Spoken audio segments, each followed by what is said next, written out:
जंग बदर की मुअज्जाना फतह 313 ने 1000 को कैसे शिकस्त दी। एक नामुमकिन चैलेंज तसव्वुर कीजिए। एक तरफ 1000 जंगजुओं का लश्कर जो हथियारों से लैस और गरूर में डूबा हुआ है, दूसरी तरफ सिर्फ 313 निहत्ते लोग जिनमें से ज्यादातर के पास लड़ने के लिए पूरे हथियार भी नहीं। कौन जीतेगा? जाहिर है 1000 का लश्कर।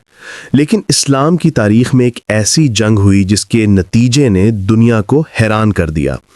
ये कहानी है जंग बदर की, जहां 313 ने 1000 को शिकस्त दी। ये सिर्फ एक जंग की दास्तान नहीं, बल्कि ईमान, हिकमत अमली और अल्लाह की गैबी मदद की वो हकीकत है जिसने तारीख का रुख मोड़ दिया। इसीलिए कुरान ने इस दिन को यौमुल फुरकान यानी हक और बातिल में फर्क करने वाला दिन कहा। जब मुकाबला बराबर का नहीं था।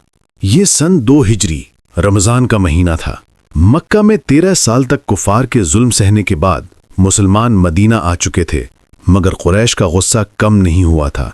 उन्हें खबर मिली कि उनका एक तिजारती काफिला शाम से वापस आ रहा है। नबी अकरम सल्लल्लाहु अलैहि वसल्लम ने सहाबा के साथ इस काफिले को रोकने का इरादा किया, लेकिन जंग का कोई मंसूबा नहीं था। मगर काफिले का सरदार अबू सुफियान चालाकी से रास्ता बदलकर निकल गया और मदद के लिए मक्का पैगाम भेज दिया।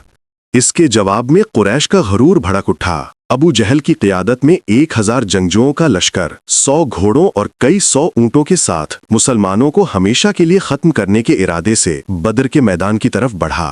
उनके मुकाबले में मुसलमानों का लश्कर कैसा था? कुल 313 लोग, जिनमें से अक्सर नौजवान या कमजोर थे। पूरे लश्कर के पास सिर्फ 2 घोड़े और 70 ऊंट थे। हथियारों का ये आलम था कि चंद तलवारों और गिनती की जरहों के सिवा कुछ न था। एक एक ऊंट पर 3-3 सहाबा बारी बारी सवार हो रहे थे। यहाँ तक कि खुद नबी अकरम सल्लल्लाहु अलैहि वसल्लम भी हजरत अली और एक और सहाबी के साथ एक ही ऊंट पर सवार थे। कोई भी फौजी माहिर इसे देखता तो कहता कि शिकस्त यकीनी है। एक तरफ ताकत का समंदर था तो दूसरी तरफ ईमान का एक जजीरा। कुरैश को अपनी ताकत पर इतना घमंड था कि वो फतह को यकीनी समझ रहे थे, जबकि मुसलमानों के दिलों में एक फितरी परेशानी थी। सवाल ये नहीं था कि जंग कैसे जीतेंगे, बल्कि ये था कि क्या इस्लाम का चिराग जलता रहेगा या कुफ्फार की ये आंधी उसे बुझा देगी। हल की तरफ सफर। जब हालात इतने मुश्किल हों तो क़यादत और हिकमत अमली ही सब कुछ होती है, और यहाँ क़यादत खुद नबी अकरम सल्लल्लाहु अलैहि वसल्लम फरमा रहे थे। आप सल्लल्लाहु अलैहि वसल्लम की जहानत और जंगी हिकमत अमली इस नामुमकिन मिशन को मुमकिन बनाने का पहला कदम थी। मशावरत और ईमान की ताकत। जब दुश्मन की लश्कर की खबर पहुंची तो आप सल्लल्लाहु अलैहि वसल्लम ने फौरन सहाबा से मशवरा किया। मुहाजिरीन ने जानसारी के यकीन दिलाया। फिर आप सल्लल्लाहु अलैहि वसल्लम ने अंसार की तरफ देखा, क्योंकि मुआहिदे के मुताबिक वो मदीना के अंदर दिफा के पाबंद थे। ये एक नाजुक लम्हा था। तब अंसार के सरदार हज़रत साद बिन मुआज रज़ी अल्लाह ताला अन्हो खड़े हुए और एक ऐसा तारीखी जवाब दिया जिसने लश्कर में बिजली भर दी। उन्होंने कहा, या रसूल अल्लाह, हम आप पर ईमान लाए हैं। खुदा की कसम, अगर आप हमें समुंदर में कूदने का हुक्म दें तो हम कूद जाएंगे और एक भी पीछे नहीं हटेगा। हम वो नहीं कहेंगे जो बनी इसराइल ने मूसा अलैहिस्सलाम से कहा था कि आप और आपका रब जाकर लड़ें, हम तो यहीं बैठे हैं, बल्कि हम कहेंगे आप चलिए, हम आपके साथ मिलकर लड़ेंगे।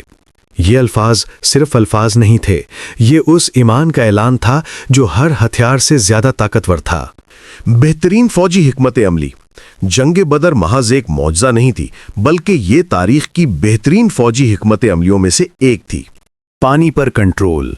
बदर पहुंचकर एक सहाबी हजरत हुबाब बिन मुंजर के मशवरे पर आप सल्लल्लाहु अलैहि वसल्लम ने लश्कर को ऐसी जगह पड़ाव डालने का हुक्म दिया जहां पानी के चश्मे मुसलमानों के कब्जे में आ जाएं और दुश्मन के लिए पानी बंद हो जाए।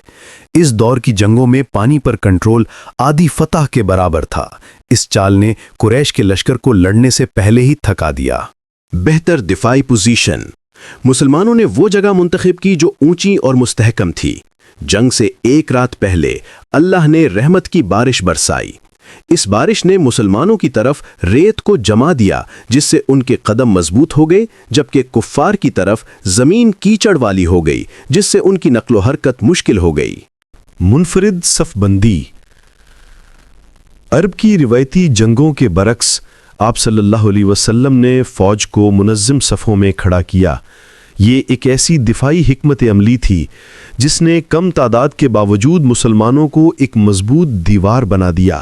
جنگ کی رات جب لشکر آرام کر رہا تھا، نبی اکرم صلی اللہ علیہ وسلم ساری رات سجدے میں رو رو کر دعا کرتے رہے، اے اللہ، اگر آج یہ مٹھی بھر جماعت ختم ہو گئی تو قیامت تک روئے زمین پر تیری عبادت کرنے والا کوئی نہیں رہے گا۔ یہ دعا قیادت، عاجزی اور اپنے رب پر کامل بھروسے کا ثبوت تھی۔